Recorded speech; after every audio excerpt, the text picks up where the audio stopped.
a lady goes viral for calling another woman the N-word repeatedly. But she's been found on social media. She works at the Bank of West, employee Natasha Chad. She's a former UCLA grad, and she works at the Bank of West. Not sure what, but again, she was caught on tape having some sort of argument with another woman that happened to be melanated because she kept calling her the N word repeatedly.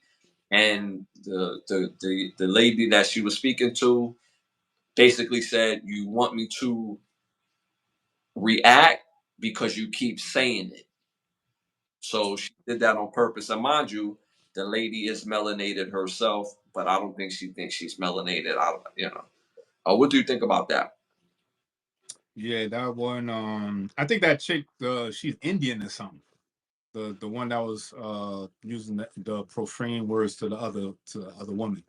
It's just a level of disrespect where people feel comfortable saying these things. Where I feel like that level of disrespect is just now they just comfortable. You know what I'm saying with it.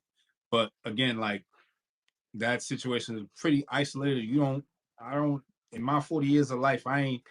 I swear to God, a motherfucker ain't never used the N word towards me.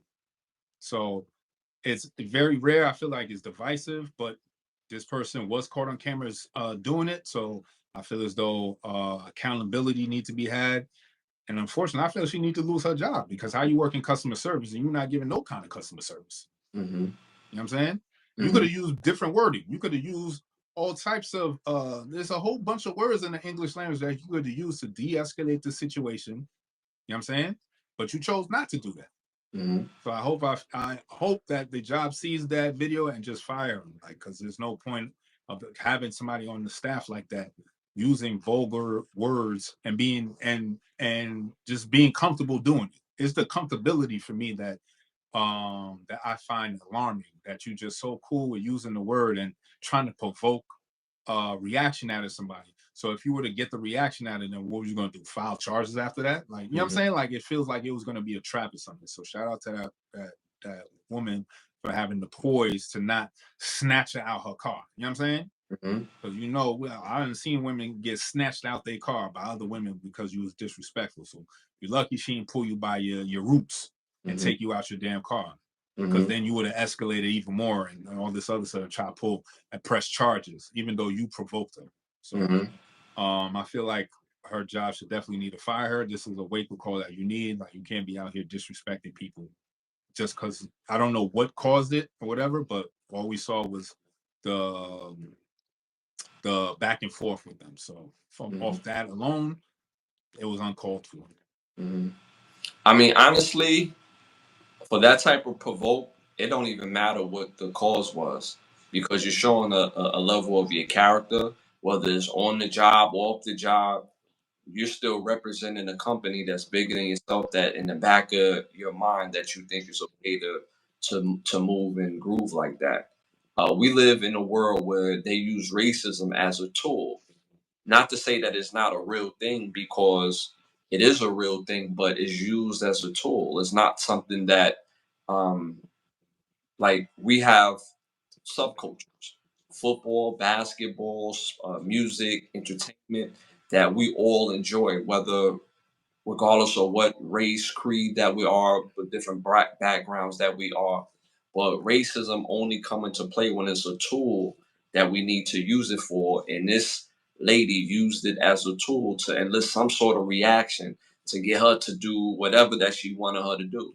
So obviously the intention on top of that was even more treacherous and more demonic. So at the end of the day, I hope, like you, that she loses her job because, mind you, she wasn't at work when she did this. This was like a regular thing. And the fact that the internet was able to, they found her license plate, they found her job, they found where she, what school she graduated from, her name. So the internet is a serious place where if you're moving in a way that is such, uh, uh, in a way that is so backwards to how we move as a society, it's like, yo, you got to get up out of here. If you're not for righteousness, regardless of or whatever your background is, then it's just like, yo, you got to get up out of here. Like even the show, I always use the show as an example. Like the amount of people that pour into the show, that show love to the show, they don't all look like me and you. We got people from all different backgrounds, race, creeds, and they support the show, even if we have an opinion that and their opinion is different from our opinion. They still support the show because our opinion is based in some sort of logic, and we're looking at the totality of things. It's not just a closed conversation to most things. So at the end of the day, realizing that racism is used as a tool and know that there's a bigger connection based on our subgenres. Podcasting is a subgenre. Sports is a genre, entertainment, so on and so forth.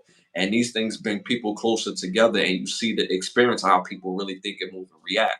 So based on she moving the way she was moving, it's obviously some sort of attention grabber that she was intending to do some sort of life harm to this lady. So I agree with you, bro. I applaud this lady for mainly not dragging her. You know what I mean? And helping this lady achieve the goals that she wanted to achieve. So shout out to her. I wish I had the lady name.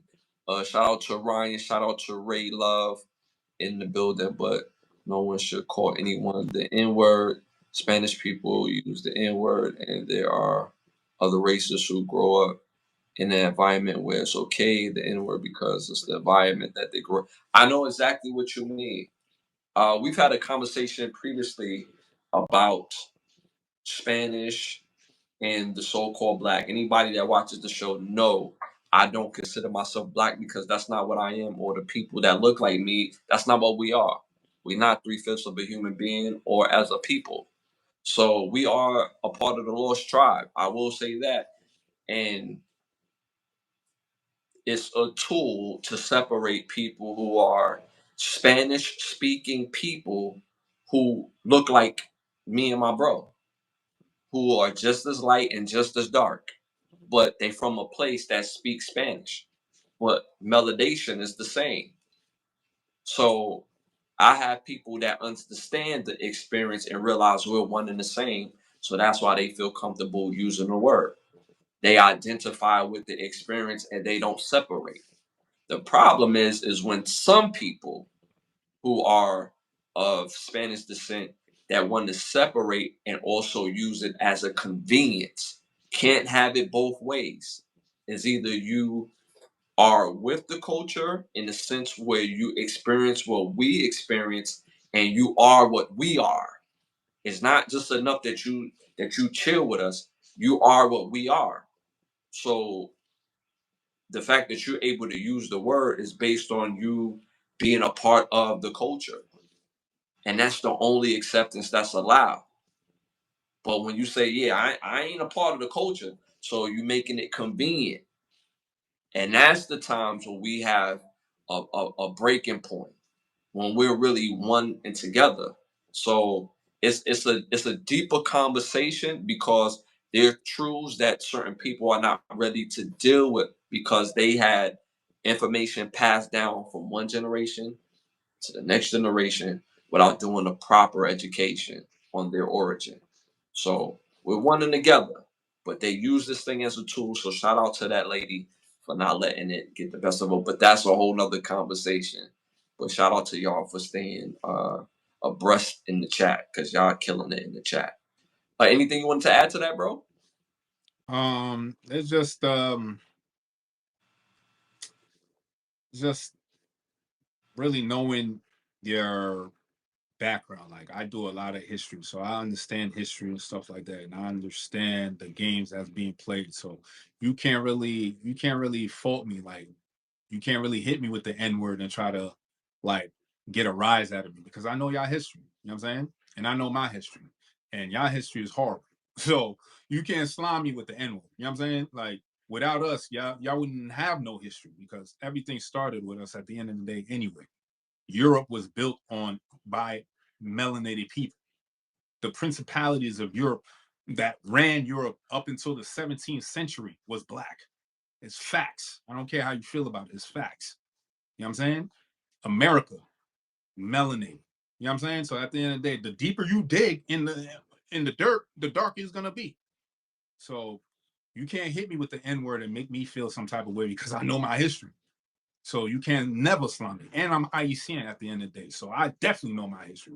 There's no slamming me because my ancestors fought for this country and won, help this help America be what it is. So at the end of the day, you can never slime me because my history goes way, way back. And I know my shit. So you can never slime me with the N-word. That's nothing to me. Shout out to Jose in the building. I'm sorry, Joseph in the building. Shout out to PYCA and K in the building. PyCont. Appreciate you tapping in. And again, appreciate Rate Love in the chat heavy, man. Yeah, see, that's the thing. I speak Creole. You can't be Creole. You speak Creole. I'm Haitian. There's no such thing as you being Creole. You know what I'm saying? That's a misnomer with Louisiana. It's either you Haitian or you not. You know what I'm saying? Like there's no I'm Creole. That doesn't even add up or compute because I speak the language Creole. There's no people that is Creole. It doesn't exist. Either you Arawak, which is the origin of my people, or you Taino. There's no I'm Creole. That's not what it is. I speak Creole. That's a language for my people. Just FYI.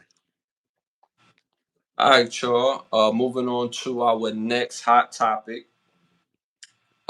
What do you think about the back and forth of the comedian Corey Holcomb, the Joe Button podcast, and Godfrey and Comedy Hype podcast?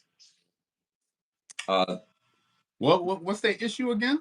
Because I know what? there was an issue with like comedy hype or something like that. I forgot what it was. I know Corey Holcomb been had beef with like the dude who runs comedy hype Yeah, yeah. So for a little bit. So I know there's like some tiff behind it, but I'm not prevalent on what the issue is with comedy hype. And you said who else besides Corey Holcomb? Who's the other person?